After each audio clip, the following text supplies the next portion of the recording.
इस वीडियो में हम करने वाले हैं क्लास 10th केमिस्ट्री का chapter number 1 chemical reaction and it's equation. तो भाई वीडियो को हम स्टार्ट करते हैं। ठीक है, बहुत आसान चैप्टर है। ठीक है, अगर तुम क्लास 10th में अभी अभी आए हो तो ये बहुत आसान चैप्टर है, चिंता मत करना। इस वीडियो को देखने के बाद तुम्हारा एक डाउट नहीं रहेगा, और रहेगा भी तो भाई कमेंट कर देना, लेकिन मैं गारंटी देता हूँ कि इस वीडियो के बाद तुम्हारा कोई डाउट नहीं रहेगा। तो स्टार्ट करते हैं।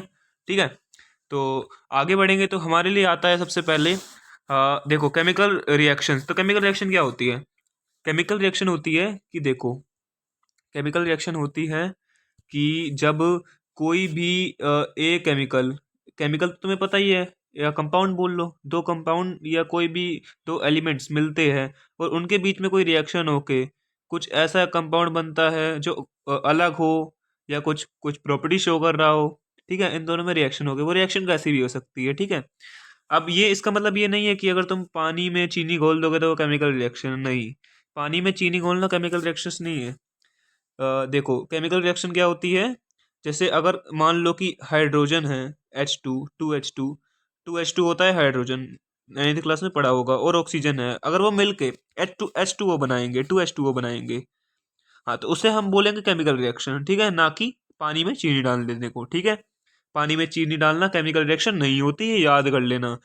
ठीक है, आगे बढ़ते हैं, इसे हटाता हूँ। तो इसमें देखो केमिकल रिएक्शंस के कुछ एग्जांपल है, जैसे milk at room temperature during summer. तो देखो ड्यूरिंग समर लेफ्ट, अगर हम मिल्क को समर में छोड़ देते हैं तो उसमें भी रिएक्शन, केमिकल रिएक्शन होने लग जाते हैं, खराब हो जाता है वो।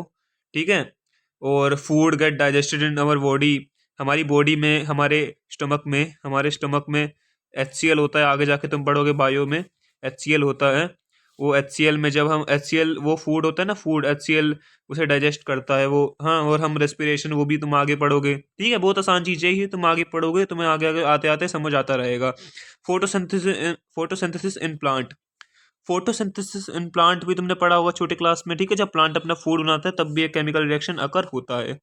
आगे बढ़ते हैं, आगे बढ़ेंगे तो हमारे लिए एक आया है ये, देखो हमारा ये है ऑब्जर्वेशन ड्यूरिंग केमिकल रिएक्शंस। ठीक है, तो ऑब्जर्वेशन क्या होती है केमिकल रिएक्शन में? Change in state.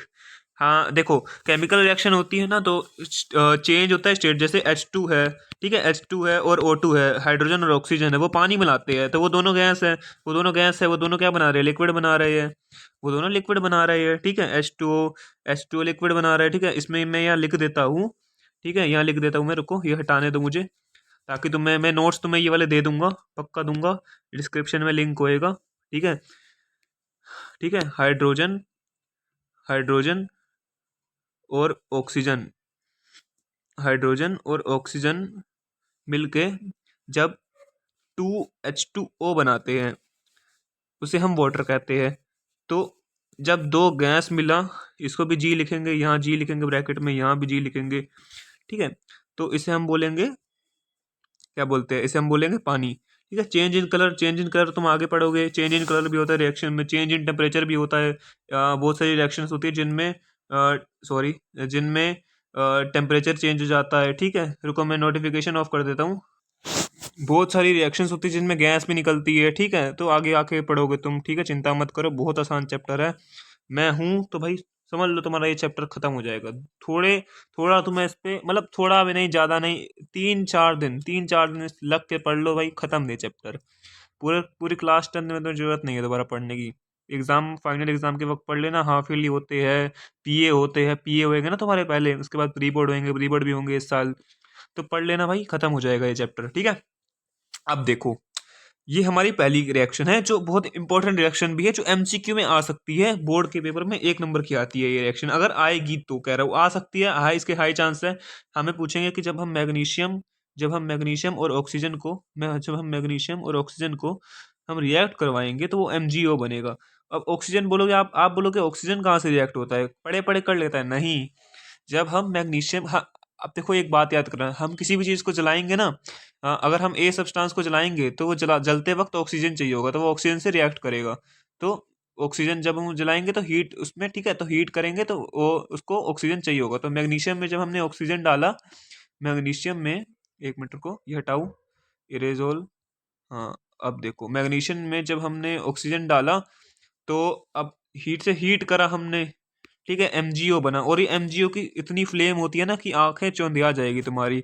मतलब जैसे इतना फुलझड़ी चलाते हो ना, समझ लो कि बहुत सारी फुलझड़ियाँ, हजारों फुलझड़ियाँ एक साथ जल गई, इसे बोलते हैं हम, ठीक है, कॉम्बिनेशन रिएक्शन। जब एक A और B सब्सटेंस मिल रहा हो और C सब्सटेंस बना रहा हो, और जो C सब्सटेंस वो एक ही होना चाहिए, उसके साइड में कुछ नहीं होना चाहिए, बस एक ही होना चाहिए। मतलब 1 एक, और ये 2 इज इक्वल टू 3, साइड 3 के साइड में कुछ नहीं है, 3 के साइड में ये थोड़ी है कि 4 है प्लस 4 है, ये नहीं है ना, नहीं है ये, ठीक है। तो ये होगा A plus B plus is equal to C, तो ये कॉम्बिनेशन रिएक्शन होता है, ठीक है, ठीक है, ये होता है कॉम्बिनेशन रिएक्शन।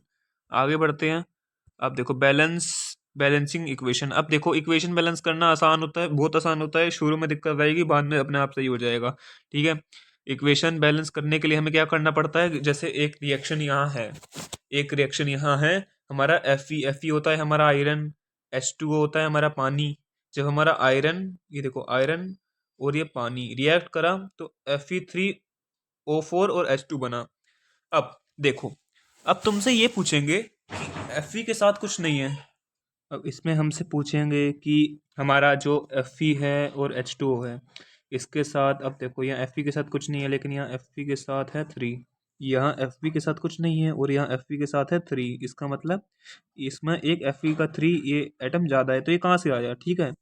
तो ये आया है हमारे बैलेंसिंग से। बैलेंसिंग मतलब जब हमने ये इक्वेशन लिखी ना, जब हमने ये इक्वेशन लिखी, इरेज करूँगा, जब हमने ये इक्वेशन लिखी ना, तो हमने अनबैलेंस्ड लिखी, ठीक है, अनबैलेंस्ड लिखी, ठीक है। इसके जो मॉलिक्यूल थे वो इक्वल नहीं थे, एक जैसे। अब देखो यहाँ 3 है, Fe के साथ 3 लगा हुआ है, O के साथ 4 लगा हुआ है, लेकिन यहाँ तो O के साथ कुछ है ही नहीं, अनइक्वल हो गया ये, ठीक है। तो हमारे जैसे है ना, ये डिपेंड करती है, ठीक है। अब देखो मैं तुम्हें बताता हूँ, रुको। इसमें एटम का डिफरेंस होता है, ठीक है, ये याद रखना है, इसमें हमेशा ये याद रखोगे कि एटम का हमेशा डिफरेंस होएगा। इसमें देखो Fe का कोई एटम नहीं है, लेकिन Fe में इसमें 3 कहाँ से आ गया, तो इसको बैलेंस करने से ये आएगा। हमें बैलेंस करने के लिए क्या करना पड़ेगा कि हिट एंड ट्रायल मेथड होता है, एक हमारा होता है hit and hit and trial method, hit and trial method होता है हमारा। उसमें क्या होएगा हमारे कि हमें कोई भी जैसे Fe के साथ 3 लगा के देखना है, क्योंकि यहाँ देखो ना, हमें एक ऐसी इक्वेशन दे दी जाएगी, ठीक है, और यहाँ एक खाली बॉक्स होएगा, उस बॉक्स को हमें नंबर भर के फिल करना पड़ेगा। तो हमने यहाँ 3 लगाया, अब देखो Fe को यहाँ 3 लगाया, यहाँ भी Fe3 है, तो ये इक्वल Fe इक्वल 3 हो गए। H2O के साथ अगर हमने 4 लगाया, H2O के साथ अगर अगर हम H2O के साथ हमने 4 लगाया, तो H कितने हो गए, 4 टू द 8, ठीक है, 4 टू द 8। तो हमें यहाँ भी 4 लगाना पड़ेगा, ठीक है, ताकि हमारे H इक्वल हो जाए। हमें यहाँ भी एक 4 लगा दिया, ठीक है। अब देखो ऑक्सीजन 4 है, वहाँ भी 4 है, तो बस हो गई हमारी बैलेंस इक्वेशन, यही है। यहाँ देखो ये रिजल्ट है हमारा, ठीक है। 3 लगा दिया Fe के साथ, ये 4 लगा दिया H2 के साथ, ताकि H2 का यहाँ 8 हो जाए, H2 4 to the 8, 4 to the 8, ठीक है। और ये Fe2O3O4 4 ऑक्सीजन है, 4 का 4 ही रहेगा, ठीक है, इसको चेंज में नहीं आएगा। तुम्हारी एनसीईआरटी की एक्सरसाइज में बहुत सारे क्वेश्चन है, तो तुम ये कर सकते हो, चिंता मत करो। अब पहली टाइप ऑफ रिएक्शन आ गई है कॉम्बिनेशन रिएक्शन। कॉम्बिनेशन रिएक्शन में क्या होता है, एक हमारा ए सब्सटेंस है और एक बी सब्सटेंस है, दोनों मिलकर एक सी सब्सटेंस बनाएंगे जो सिंगल होएगा, ठीक है। ये कॉम्बिनेशन रिएक्शन है, दो सिंगल सब्सटेंस, ठीक है, एक सिंगल सब्सटेंस मिलकर दो सिंगल सब्सटेंस मिलकर एक सिंगल सब्सटेंस बनेगा, उसे हम बोलेंगे कॉम्बिनेशन रिएक्शन। अगली रिएक्शन हमारे पास डीकम्पोजिशन रिएक्शन। डीकम्पोजिशन रिएक्शन क्या होती है, जब एक सिंगल सब्सटेंस से दो अलग अलग या दो से ज़्यादा सब्सटेंस बनते हैं।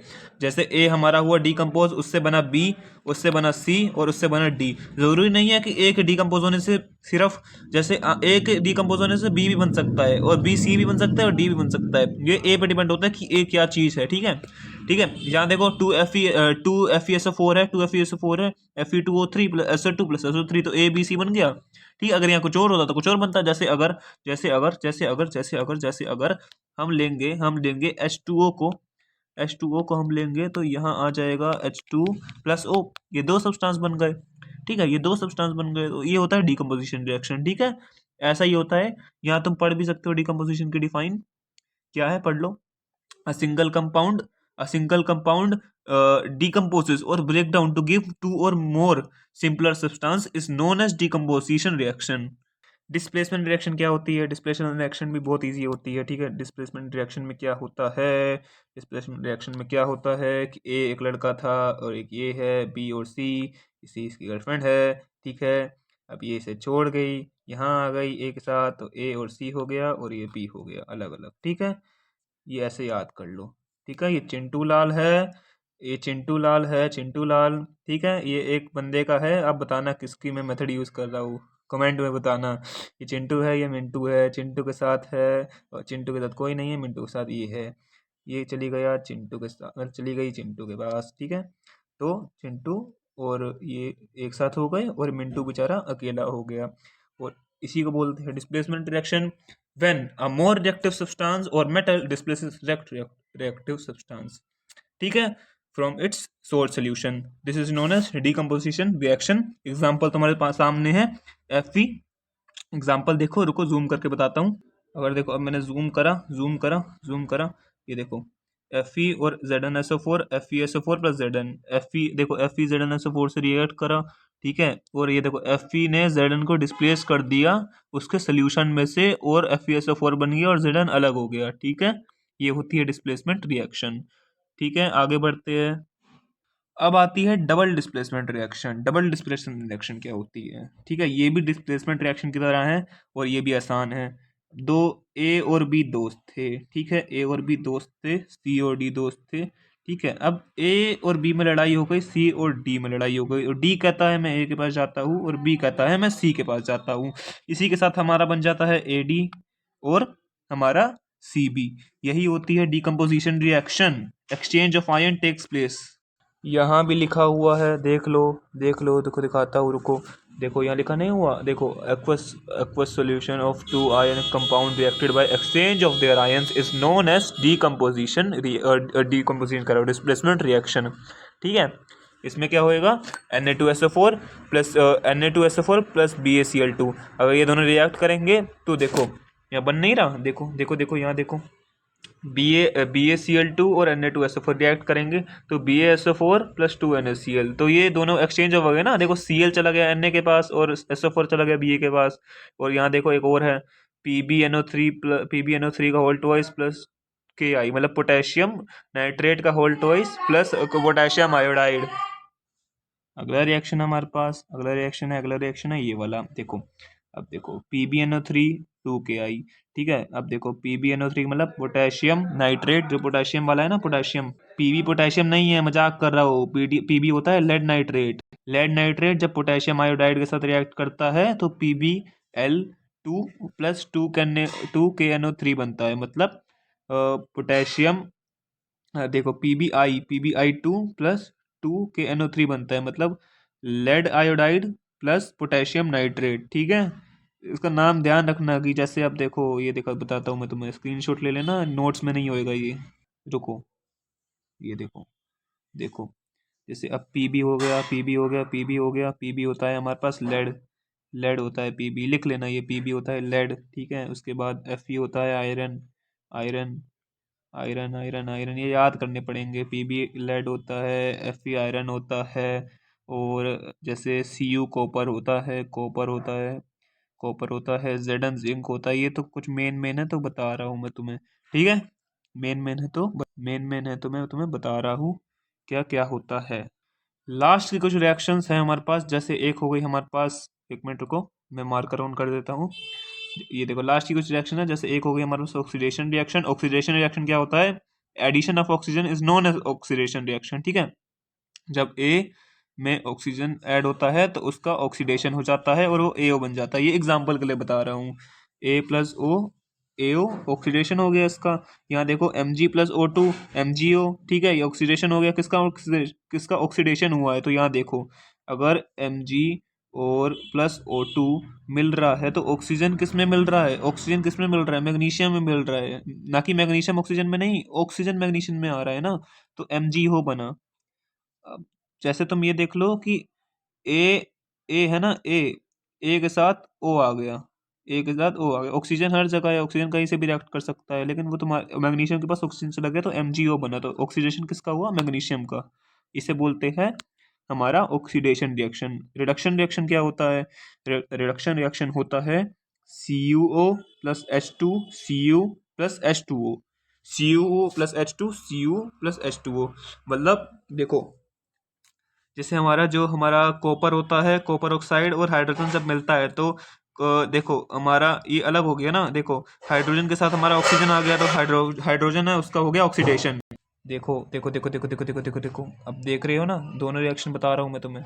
ऑक्सीडेशन में होता है हमारा ऑक्सीजन मिलना, रिडक्शन में होता है ऑक्सीजन हटना। देखो इसमें इसमें हमारा CuO में और H2O जब मिले, H2O मिला तो Cu अलग हो गया, Cu अलग हो गया और H2O हो गया, तो हाइड्रोजन का क्या हो गया? हाइड्रोजन का ऑक्सीडेशन हो गया। CuO का क्या हो गया? CuO का पूरे का रिडक्शन हुआ है, ना कि Cu का रिडक्शन हुआ है। CuO का पूरे का रिडक्शन हुआ है, मतलब CuO पूरा था ना तो उसका रिडक्शन हुआ है, ना कि Cu का। ठीक है, ये याद रखना, ये इंपॉर्टेंट चीज है।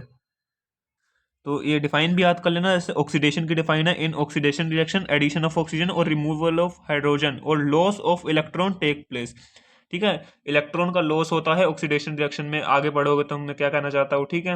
Reduction reaction, in reduction reaction addition of hydrogen और रिमूवल ऑफ ऑक्सीजन और gain of electron take place. ठीक है, रिडॉक्स रिएक्शन में क्या होएगा कि the reaction involving both oxidation and reduction, this reaction में बोथ होती है, मतलब दोनों होता है, ऑक्सीडेशन और रिडक्शन। रिडक्शन होता है, उनको रिडॉक्स रिएक्शन कहते हैं। जैसे जैसे जैसे जैसे क्या, जैसे ये वाली रिएक्शन यार, ये अभी तो पढ़ाई है, ये वाली देखो ना, इसमें हाइड्रोजन का भी एडिशन हो रहा है, हाइड्रोजन हाइड्रोजन का भी जैसे एडिशन, हाइड्रोजन ऑक्सीजन का हो रहा है एडिशन, मतलब यार हाइड्रोजन ऑक्सीजन के साथ मिल रहा है। ठीक है, Cu हट रहा है, ठीक है, Cu का रिमूवल हो रहा है। ठीक है, ठीक है, तो इसमें दोनों हो रही है, तो ये आ जाएगी, तुम्हें प्रैक्टिस करना आ जाएगी। ठीक है, आगे बढ़ते हैं। अगर तुम प्रैक्टिस करोगे तो मैं आ जाएगी। आगे बढ़ते हैं हम आगे वाली रिएक्शन के साथ। इसमें जैसे बोल दिया ना मैं तुम्हें, इसमें दोनों चीज़ें हो रही है, तो ये याद रख लेना कि दोनों चीज़ें होएगी, ये वाली रिएक्शन में दोनों चीज़ें होएगी। ठीक है, याद। चलो आगे बढ़ते हैं, आगे बढ़ते हैं, आगे बढ़ते हैं। ये आ गया हमारे पास एक्सोथर्मिक रिएक्शन, एक्सोथर्मिक और न्यूट्रलाइजेशन रिएक्शन। तो इसमें एक एंडोथर्मिक रिएक्शन भी होता है यार, मैं वो लगता है लगाना भूल गया हूँ। ठीक है, तो एंडोथर्मिक रिएक्शन में पहले तुम्हें बताता हूँ क्या होता है। एंडोथर्मिक रिएक्शन होता है, एंडोथर्मिक रिएक्शन में क्या होएगा, हमारा हमारा हमारा हमारा जैसे हमारी हीट इन्वॉल्व होएगी। ठीक है, आगे तुम पढ़ोगे मैं क्या करना चाहता हूँ, बस इसमें मैं ये तुम्हें बताऊंगा कि हमें इसमें हीट इन्वॉल्व होएगी। जैसे जैसे जैसे जैसे मैं तुम्हें एग्जांपल देता हूँ, रुको। जैसे अगर हमने कॉपर कॉपर और हमारी ऑक्सीजन को हीट करा, उसको हीट सप्लाई करी, the supply of heat is known as, in the reaction the supply of heat is known as endothermic reaction. When we supply heat in the reaction, it become sorry, it is कह रहा है यार, English मेरी बेकार है, समझ लो। It become endothermic reaction. ठीक है, एंडोथर्मिक इसका बन जाएगा CuO और यहाँ 2 आ जाएगा बाय बैलेंसिंग द इक्वेशन। ठीक है, तो ये होती है CuO में Cu प्लस O2 में हमने हीट सप्लाई करी और CuO बना, तो वो एंडोथर्मिक रिएक्शन हो गया। इसी तरह एक्सोथर्मिक रिएक्शन आया, ये देखो। एक्सोथर्मिक रिएक्शन में क्या हुआ कि हमारा देखो मैं बताता हूँ। एक्सोथर्मिक रिएक्शन में क्या हुआ कि हमारा हीट इन्वॉल्व हुआ। जैसे हमने उसमें हीट इसमें गया था ना, एंडोथर्मिक में हीट गया था, मतलब एंडोथर्मिक में हमने हीट सप्लाई करी थी। इसमें हम हीट सप्लाई नहीं करेंगे, इससे हमें हीट मिलेगी, मतलब चीज़ों की बनने से हीट इसमें मिलेगी। ठीक है, तो मैं तुम्हें एग्जांपल देता हूँ इसका बहुत बेस्ट एग्जांपल है कि ये देखो, इसका बहुत बेस्ट एग्जांपल है, तुम्हारे एग्जाम में भी आएगा ये एग्जांपल। दो चीज़ों के बनने से, जब पहले तो ये याद रख लो, व्हेन टू चलो ये छोड़ो, कुछ और बताता हूँ। मतलब ये नहीं कि कॉन्सेप्ट छोड़ो, मतलब when A and B reacts when A and B reacts, it gives the compound C and plus heat। ठीक है, जरूरी नहीं है कि सिर्फ C हो, C के साथ कुछ और भी हो सकता है, लेकिन ये हमारा जैसे नॉर्मल है कि हीट होएगी। यार देखो, रुको, यहाँ लिख नहीं पा रहा, नीचे लिख देता हूँ। when A and B reacts it gives C, ठीक है, and plus heat। तो ये तुम्हें लिखना नहीं है, मैं तुम्हें बता रहा हूँ। ठीक है, इसकी डिफाइन कुछ और होती है। ठीक है, इसकी डिफाइन मैं बताता हूँ तुम्हें क्या होती है। इसकी डिफाइन होती है देखो इसकी डिफाइन हमारे ऐसे लिखेंगे, the reaction in which, sorry यार एक मिनट रुको, the reaction in which energy is released is known as exothermic reaction, ठीक है, उसे बोलेंगे हम एक्सोथर्मिक रिएक्शन जिसमें एनर्जी रिलीज होती है। एंडोथर्मिक रिएक्शन की डिफाइन हो गई, the reaction in which the energy is absorbed. यहाँ मैंने लिख दिया है कि एक्सोथर्मिक और एंडोथर्मिक में क्या डिफरेंस होता है। एक्सोथर्मिक में हमारी हीट निकलती है और एंडोथर्मिक में हमारी हीट सप्लाई होती है। आगे बढ़ो आगे बढ़ो आगे बढ़ो, ठीक है, आगे बढ़ते हैं तो टाइप्स ऑफ डीकम्पोजिशन रिएक्शन आता है। तो ये भी एक मिनट ध्यान के लिए बनाया है, इसे याद करने की कोई ज़रूरत नहीं है, वक्त के साथ अपने आप याद हो जाएगा। अभी मुश्किल लग रहा होगा, नहीं हो मुश्किल, सच कह रहा हूँ, थोड़ा टाइम तो टेंथ में अपने आप आसान हो जाएगा, ठीक है। देखा, मुझे भी पहले लगा था, मैं भी याद करता था, मुझे भी लगता था यार ये कैसे करूँगा यार, अजीब अजीब चीज़ें हैं ये, क्या डीकम्पोजिशन तो आसान है, भूल जाओ यार, ठीक है। देखो डीकम्पोजिशन रिएक्शन में क्या हो जाएगा, थर्मोलिटिक मतलब हीट के लिए, ठीक है। डीकम्पोजिशन जब हम हीट की सप्लाई करके हीट करते हैं। डीकम्पोजिशन क्या बोला था, ए से बी और सी, या बी, एक ए से बी और सी बने या उससे ज़्यादा सब्सटेंस बने तो उसे डीकम्पोजिशन रिएक्शन कहेंगे, ठीक है। ठीक है, डीकम्पोजिशन रिएक्शन। फोटोलिटिक क्या होती है। अब फोटोलिटिक रिएक्शन क्या होती है वो भी सुन लो। अब देखो ये आ गई है बात, तो देखो इंपॉर्टेंट रिएक्शन है, मैं मिस नहीं करना चाहता, ठीक है। आ जाती है पेपर में, आ जाती है, बहुत इंपॉर्टेंट है, बहुत इंपॉर्टेंट, सच में बहुत इंपॉर्टेंट है, ठीक है। जैसे टू ए जी जब रिएक्ट करता है, मतलब रिएक्ट करता है नहीं, डिकम्पोज होता है सनलाइट में डिकम्पोज होता है, ठीक है। सनलाइट जब उस पर पड़ती है, जब क्लोरीन का कोई भी कंपाउंड होगा ना वो सनलाइट में रिएक्ट करेगा, तो हमें याद रख लेना है, ठीक है। 2Ag+Cl बनाता है, तो जब उस पर सनलाइट पड़ेगी, तो AgCl पे, सिल्वर क्लोराइड पे सनलाइट पड़ेगी तो वो सिल्वर प्लस क्लोराइड अलग अलग हो जाएंगे, और जो उनका कलर है ना वो ग्रे हो जाएगा, ठीक है। ये कलर, अब मैंने बोला ना पिछले पहली पीपीटी में तुम्हें बोला था, मैं पहली या दूसरी में, कि कलर चेंज होता है, तो ये रहा कलर चेंज का एग्जाम्पल, ठीक है। देखो लास्ट टॉपिक पे आ गए हम, law of conservation of mass, ठीक है। तो law of conservation of mass हमारा हो गया है, law of conservation of mass हमारा हो गया है। देखो इसमें क्या करना है, तुमने नाइन्थ में ही पढ़ा होगा, मास कैन नाइदर बी क्रिएटेड और नॉट बी डिस्ट्रॉयड, तो ठीक है, ये एक हमारी डिफाइन है। इन अ केमिकल रिएक्शन, जब भी हमारी केमिकल रिएक्शन टेक प्लेस होएगी, जब भी हमारी केमिकल रिएक्शन होएगी, जैसे ए का मास ए है अगर 1 ग्राम, और बी का मास है अगर 2 ग्राम, वो जो सी होएगा ना वो 3 ग्राम का होएगा, वो 4 ग्राम का नहीं हो सकता, ठीक है। जितना वजन है उतना ही जाएगा। हाँ, अगर सी कम ग्राम का है, इसका मतलब कोई गैस बनी है और उड़ गई है हवा में, ये भी ध्यान रखना, ठीक है। अब देखो थोड़ी बहुत रिएक्शंस रह गई है, वो भी मैं तुम्हें समझा देता हूँ, ठीक है। उसके बाद हम ये सेशन खत्म कर देंगे, मतलब लेक्चर बंद कर दूंगा मैं, बनाना बनाना मतलब ऑफ कर दूंगा। अब देखो ये 3 रिएक्शन है तुम्हारे सामने, और भी रिएक्शन अभी करवा रहा हूँ, बस थोड़ी देर और रुक जाओ, फिर उसके बाद खत्म होने वाला है। Calcium oxide plus water, calcium oxide और वाटर जब बनेगा तो CaOH का होल्टोस बनेगा और हीट बनेगी। ये रिएक्शन कहाँ यूज़ होती है, ये रिएक्शन यूज़ होती है वाइट वॉशिंग में, ये एक्सोथर्मिक रिएक्शन है, ये भी याद रखना है, इंपॉर्टेंट रिएक्शन है, टेस्ट में तुम्हारा सर पक्का देगा। CaOH का होल्ट वॉइस जब होएगा वो कार्बन डाइऑक्साइड के साथ रिएक्ट करेगा। अगर हमारे घर में जब भी वाइट वॉशिंग होती है तो CaOH बाहर लगता है, CaOH बाहर लगता है, उसमें जब बाहर की हवा में जो कार्बन डाइऑक्साइड मिली हुई है वो रिएक्ट करती है तो वो चमकने लग जाता है। वो क्यों चमकता है, क्योंकि वो CaCO3 में कन्वर्ट हो जाता है, जिसे हम मार्बल भी कहते हैं, और पानी भी होता है, वो पानी वाटर वेपर के साथ उड़ जाता है, ठीक है। तो जब भी हमारा CaO कैल्शियम ऑक्साइड रिएक्ट करेगा पानी से तो वो CaO कैल्शियम हाइड्रोक्साइड बनाएगा। कैल्शियम हाइड्रोक्साइड जब carbon dioxide, atmospheric carbon dioxide के साथ रिएक्ट करेगा तो वो कैल्शियम कार्बोनेट बनाएगा और वाटर बनाएगा, ठीक है। अब देखो तीसरी रिएक्शन है 2FeSO4 plus SO2 plus 2FeSO4 plus Fe2O3 plus SO2 plus SO3, ये भी इंपॉर्टेंट रिएक्शन है, ये डीकम्पोजिशन रिएक्शन में आ जाएगी तुम्हारी, ठीक है। Fe2O3 plus SO2 plus SO3 बन रहा है, ठीक है। SO2 और SO3 बन रहा है, और ये फेरिक ऑक्साइड बन रहा है, ठीक है। एक और रिएक्शन है हमारे पास लेड नाइट्रेट की, जब वो डीकम्पोज होएगा, हीट इसमें जब सप्लाई करेंगे, इसमें जब हीट डालेंगे, हीट का सिंबल हमेशा एरो के ऊपर आएगा, लेकिन अभी स्पेस नहीं इसलिए मैंने नीचे करा है। लेड नाइट्रेट में जब भी हीट डालेंगे तो वो लेड ऑक्साइड और हमारा नाइट्रोजन डाइऑक्साइड जो हमारा NO2 है और ऑक्सीजन बनाएगा, ठीक है। एक और रिएक्शन है यहाँ Zn+CuSO4 की, ZnSO4 और CO2 बनता है, ये भी हमारा डिकम्पोजिशन कर रहा है, डिस्प्लेसमेंट रिएक्शन है, तो ये भी कर लेना, याद से इंपॉर्टेंट रिएक्शन है। देखो मैं तुम्हें कुछ क्वेश्चंस बता रहा हूँ, इंपॉर्टेंट क्वेश्चंस है, वो कर लेना। देखो आएगा what happens when iron reacts with copper sulphate, तो हमें उसका आंसर देना है FeSO4+Cu बनेगा, ठीक है। तो और एक और रिएक्शन है, व्हाट हैपेंस व्हेन NaSO, मतलब हम what sodium sulphate react with barium chloride, तो हमें क्या बनेगा, तो हमें बताना है डीकम्पोजिशन, डबल डिस्प्लेसमेंट रिएक्शन है, और डीकम्पोजिशन रिएक्शन पर भी एक क्वेश्चन आ सकता है।